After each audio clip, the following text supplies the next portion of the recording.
नमस्कार। आज आसतु कहानी शुणा गल्प विनाश काले विपरीत बुद्धि। बोधिसत्व तांको पूर्व जन्म गोटे शकुन पक्षी बा शागुणा रूप में जन्मग्रहण करथिले। से तांकर जाति भाई सहित गोटे पहाड़ उपरे बास करुथिले। सेई पहाड़टीर नाँ थिला शकुन पहाड़। किछि दिन भलरे कटि जिबा परे थरे खूब जोर रे से अंचल रे झड़ तोफान हैला। शकुन पक्षी माने पहाड़ उपरे आउ रही पारिले नाही। जे जहार सुविधा अनुसार निरापद स्थान को पलाई जाई आश्रय नेले। सेमानंक मध्यरु केतोटी शकुन वाराणसी नगर को पलाई आसिथिले। सेमानंक मध्यरे थिले शकुन रूपी निजे बोधिसत्व। से समय रे वाराणसीर जड़े धनी बणिक से बाट दे जाउथिले। से देखिले शकुन पक्षी माने शीतरे थरुछंती। काहार डेणा छिंडी जाइछि तो काहार पर खसी पड़िछि। से माने केते दिन हला एमती बोधुए किछि खाई नाहंती। बड़ करुण दृष्टि रे एवं अत्यंत असहाय भावरे बेककु जाकी गोटिए जागारे बसी चारिआडकू चाहुछंती। से बणिकंक मनरे दया हैला। से भाबिले पक्षी गुड़िक निश्चय कौनसी विपदरे पड़िछंती। सेमानंकु साहाय्य करा जिबा उचित। एया भाबी से लोक लगाई तले निआं जाली देले। शकुन पक्षी माने निआं पाखरे बसी निज डेणा सेकिले, देह को उषुम कले। तापरे सेई बणिक निज लोकंक द्वारा कंसेईखानारू मांस किणी आनी सेमानंकु खाइबाकू देले। एई भली किछि दिन गला परे पक्षी दल सुस्थ होई गले। सेमानंक देहरे पुणी बल आसीगला। सेमाने वाराणसी छाड़ी निज स्थान को उड़ी गले। गला बेले सेमाने भाबिले लोकटी जे एते काम करी आम जीवन बंचाइला, तार उपकार आमे सुझिबा उचित। किंतु किपरि भाबरे उपकार सुझा जाई परिबो? सेमाने तो शागुणा जाति, अखाद्य खाआंती, अन्य पक्षी मानंग ठारू अलगा रहंती। तेबे समस्ते गोटिए कथा स्थिर कले। सेइटी हेला सेमाने नगर उपरे उड़ी उड़ी कौनसी गृहस्थर गृह बाहरे पड़िथिबा दामी लुगापटा, बासन, गहना गांठी इत्यादि झांप मारी उठाई नेबे। सेगुड़िक नहीं बणिकर अगणारे पकाई देबे। ए काम सेमाने लुचि लुचि खूब सतर्क भावरे करिबे। ताहा ही हेला। शकुन माने प्रतिदिन लुचि लुचि एई भली काहा अगणारू दामी लुगापटा, काहा अगणारू बासन कुसन, काहा अगणारू गहना गांठी उठाई नहीं बणिकंक अगणारे पकाई देले। बणिक ए सबु देखि अबाक होई गले। एहार रहस्य किछि बुझी पारिले नाही। से सबु गुड़िक जिनिस गोटेई करी गोटिए जागारे अलगा जमेई रखिले। से स्थिर कले सेगुड़िक तांक जिनिस होई नथिबारु सेगुड़िकु से व्यवहार करिबा उचित नुहे।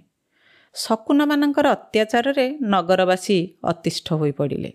सेमाने जाई वाराणसीर राजांक पाखरे फेराद हेले एवं एहार किछि प्रतिकार करिबा पई प्रार्थना कले। राजा किंतु एहाको विश्वास कले नाही। से कहिले शकुन मानंकर एहा काम नुहे। सेमाने तो लुगापटा, गहना गांठी, बासन कुसन इत्यादि खाआंती नाही। ए सबु सेमाने काहेकि नेबे? लोक माने किंतु कहिले, मणिमा एहा संपूर्ण सत्य। शकुन माने सुविधा देखि आमर अन्य मनस्कतार सुजोग नहीं दामी जिनिस मान कौशल रे लूट करी नेउछंती। राजा कहिले ए सबु जिनिस नहीं सेमाने कौन करूछंती? लोक माने कहले से कथा आमे कहि परिबु नाही मणिमा। राजा कहिले तेबे तुमे माने गोटिए काम कर।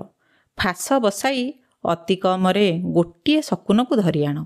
ता ठारू सबु खबर मिली जिवो एवं सेमाने ए सबु जिनिस नहीं कौन करूछंती ताहा मध्य आमे जानि परिबा।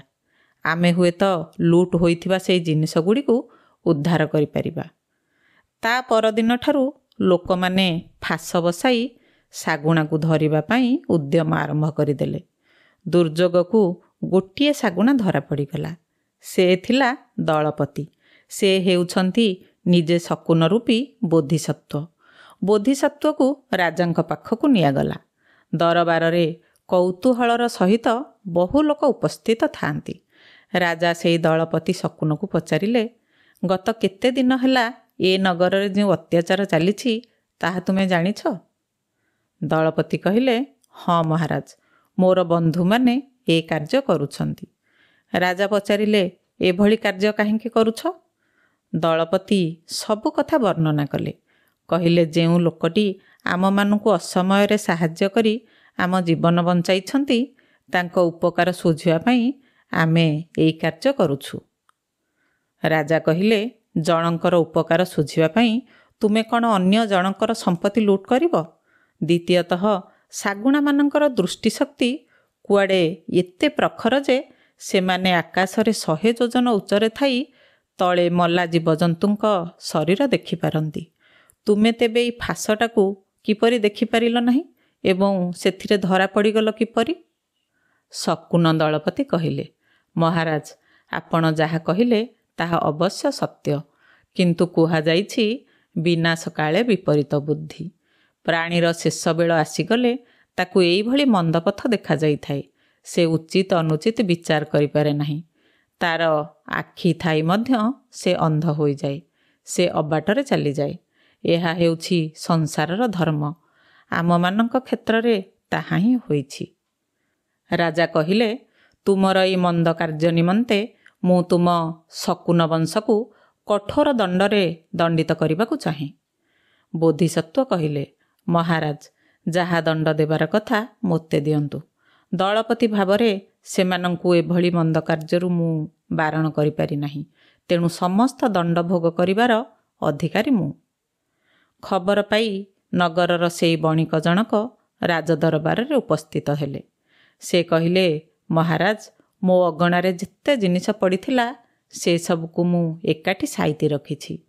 ନଗରବାସୀଙ୍କ ମଧ୍ୟରେ ଯାହାର ଯାହା ଜିନିଷ ସେମାନେ ଚିହ୍ନି କରି ନିଅନ୍ତୁ, କିନ୍ତୁ ଦୟାକରି ଏ ଶକୁନ ପକ୍ଷୀକୁ କୌଣସି ଦଣ୍ଡ ନ ଦେଇ ଛାଡ଼ି ଦିଅନ୍ତୁ। ବଣିକଙ୍କ କଥାରେ ରାଜା ରାଜି ହେଲେ। ସେ ଦଳପତି ରୂପୀ ବୋଧିସତ୍ତ୍ୱଙ୍କୁ ଛାଡ଼ିଦେଲେ। ବଣିକଙ୍କ ଘରେ ଯେଉଁ ସବୁ ଜିନିଷ ଗଚ୍ଛିତ ହୋଇ ରହିଥିଲା, ଲୋକମାନେ ଖୁସିରେ ନିଜ ନିଜର ଜିନିଷ ଚିହ୍ନି ନେଇକରି ଚାଲିଗଲେ। ତା ପରଦିନଠାରୁ ଶକୁନମାନଙ୍କର ଅତ୍ୟାଚାର ବନ୍ଦ ହୋଇଗଲା। ନଗରବାସୀ ଆଶ୍ୱସ୍ତ ହେଲେ। ଶ୍ରୋତାବନ୍ଧୁ, ଗଳ୍ପଟି ଯଦି ଆପଣମାନଙ୍କୁ ଭଲ ଲାଗିଥିବ ତେବେ ଗଳ୍ପଟିକୁ ଲାଇକ୍ କରନ୍ତୁ, ସେୟାର କରନ୍ତୁ ଏବଂ କାହାଣୀକୁ ସବସ୍କ୍ରାଇବ୍ କରନ୍ତୁ। ରହୁଛି, ନମସ୍କାର।